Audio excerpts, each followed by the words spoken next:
리모컨을 한 번 누르면 화면이 바뀐다. 골프 스윙이 느리게 돌아가고 당구공이 테이블 위를 미끄러지듯 굴러가며 해설은 익숙한 톤으로 오늘 컨디션이 좋습니다. 를 반복한다. 문제는 그 다음이다. 채널을 돌려도 스포츠를 틀어도 이상하리만큼 자주 비어있는 자리가 있다. 배드민턴. 그리고 그 자리에서 가장 먼저 밀려나는 이름이 있다. 세계 정상, 안세영. 이 글은 한 선수의 인기, 이야기가 아니다. 성적이 좋고 세계 1위고 우승 트로피를 들어올린다.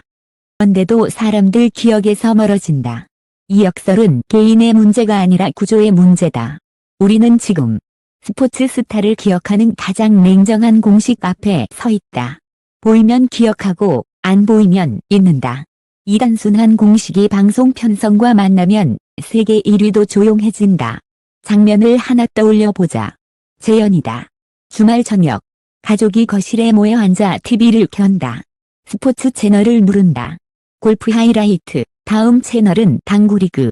또 다음은 야구 분석. 누군가 묻는다. 배드민턴은 안해 잠깐의 침묵이 흐른다. 리모컨은 다시 눌리고 화면은 다시 바뀐다.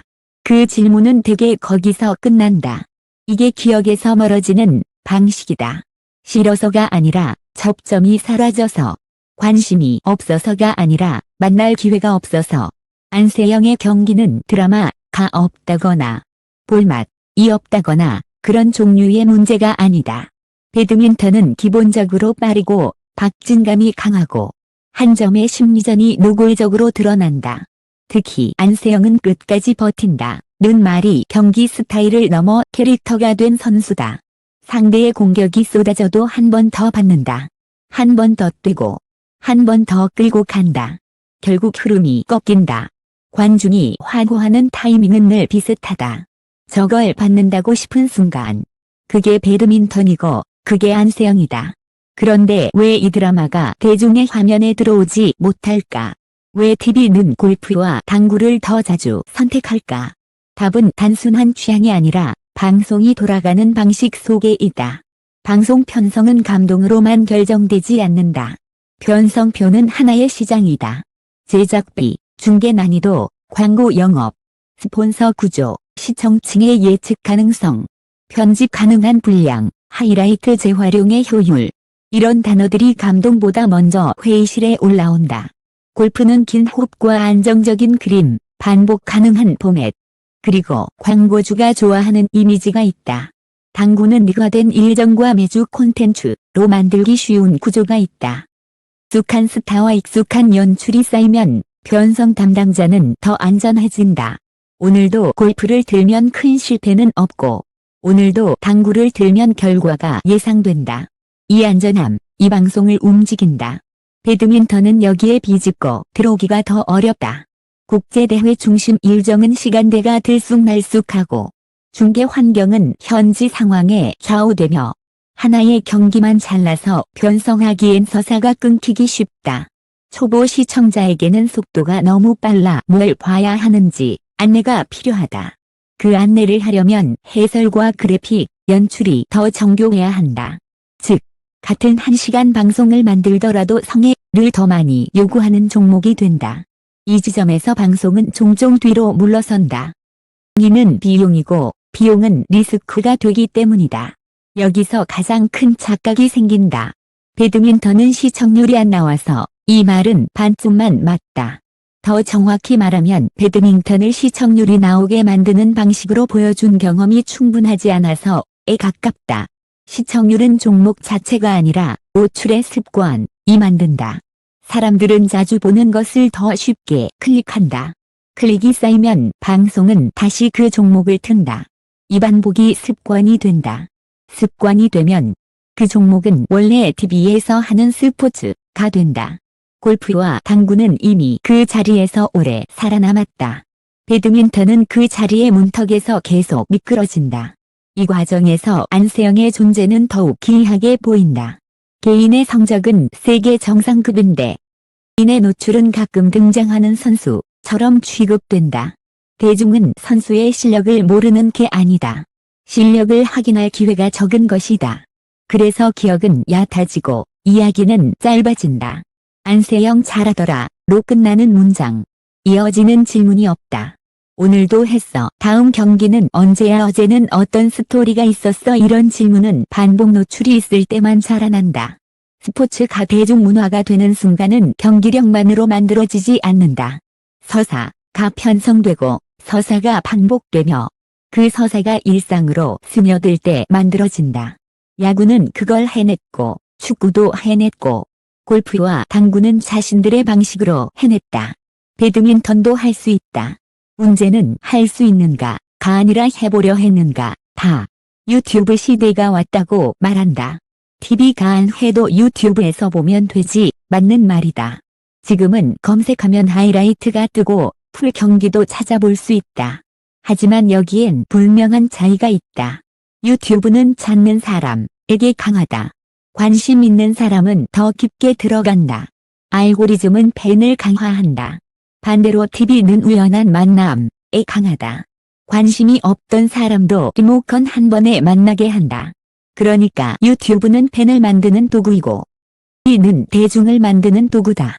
안세영이 국민적 스타가 되려면 둘은 경쟁이 아니라 역할 분담이어야 한다.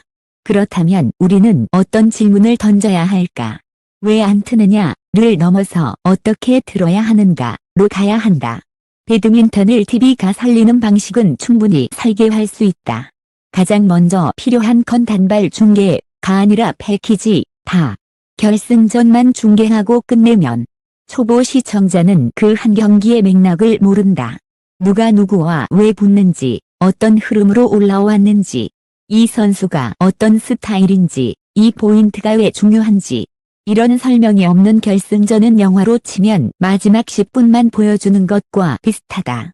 감동은 가능한데 몰입은 어렵다. 배드민턴은 주간 하이라이트 쇼로 리듬을 만들고 선수 중심의 짧은 다큐 클립으로 얼굴을 익히게 하고 큰 경기의 생중계로 폭발시키는 방식이 어울린다. 반복될수록 시청자는 그 선수라고 말하기 시작한다. 그 순간부터 기억은 자란다. 그 다음은 초보의 입장권이다. 배드민턴은 속도가 빠르다. 그 자체가 매력이다. 하지만 초보에게는 빠른 만큼 놓치기 쉽다. 화면에 간단한 정보가 얹히면 모든 게 달라진다.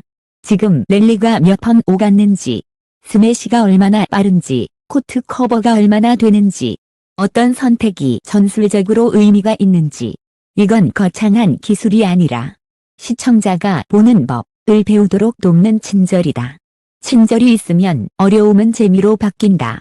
그리고 재미는 곧 재시청으로 이어진다. 마지막은 안세영이라는 이름을 기록의 선수가 아니라 이야기의 선수로 보여주는 일이다.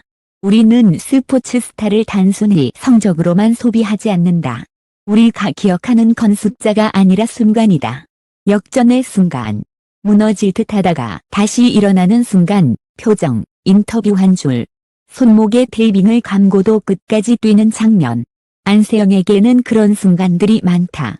그런데 그 장면들이 대중의 화면에 충분히 쌓이지 않는다. 쌓이지 않으면 팬이 되기 전에 지나친다. 스쳐 지나간 스타는 기억이 오래 가지 않는다. 여기서 중요한 경계가 있다. 이 글은 누가 나쁘다를 말하려는 게 아니다. 방송을 비난하는 건 쉽다. 하지만 변화는 비난에서 시작되지 않는다. 변화는 설계에서 시작된다. 방송사는 위험을 싫어한다. 그래서 위험을 줄이는 방식으로 제한해야 한다. 배드민턴이 위험이 아니라 기회가 되도록 포맷을 설계해 보여줘야 한다. 예를 들어 짧은 클립으로 입문자를 늘리고 쌓이면 하이라이트 프로그램을 만들고 그 다음엔 빅매치 생중계를 붙이는 방식이다. 단계가 있어야 리스크가 줄고 리스크가 줄어야 편성이 열린다. 그런데도 누군가는 이렇게 말할 것이다. 그래도 사람들이 안 보잖아. 이 말은 끝내 한 가지로 돌아온다. 사람들은 보이는 것을 본다. 보이지 않으면 선택할 기회조차 없다. 선택이 없는데 수요가 없다고 말할 수 있을까? 선택지가 없었던 대중에게 왜 안 보냐고 묻는 건 문을 잠가놓고 왜 안 들어오냐고 말하는 것과 닮아있다. 이쯤에서 다시 거실로 돌아가 보자. 주말 저녁 TV를 켠다. 스포츠 채널 골프, 당구, 야구, 그리고 어느 순간 배드민턴이 뜬다. 해설이 말한다. 지금 이 포인트가 중요한 이유는요. 화면에는 간단한 그래픽이 뜬다. 랠리 26회, 관중 소리가 커진다. 영이 믿기 어려운 수비로 셔틀콕을 걷어올린다. 상대가 당황한다. 흐름이 바뀐다. 점수가 따라붙는다. 그리고 역전. 그 순간 거실에 누군가가 말한다. 와, 이거 재미있네. 그 한 줄이 모든 걸 바꾼다. 패는 그렇게 시작된다. 대중의 기억은 그렇게 만들어진다. 안세영이 져지고 있다면 그건 안세영이 사라져서가 아니다. 우리가 그녀를 만날 통로가 좁아졌기 때문이다. 세계 정상의 드라마가 코트 안에서만 끝나버리기 때문이다. 그리고 이건 안세영만의 문제가 아니다. 앞으로 또 다른 세계 정상들이 나올 때마다 는 같은 질문을 하게 될지 모른다. 왜 안 보이지, 왜 잊히지 질문을 반복하는 사회는 답을 만들 기회를 놓친 사회다. 그래서 지금 필요한 건 단호한 결론이 아니라 현실적인 선택이다. 배드민턴을 대중의 화면에 다시 올려놓는 선택. 안세영의 경기를 가끔 있는 이벤트가 아니라 주기적으로 만나는 이야기로 만드는 선택. TV가 골프와 당구만 틀어도 괜찮다는 관성을 깨는 선택. 그 선택은 방송사만 할 수 있는 것도 아니고 시청자만 할 수 있는 것도 아니다.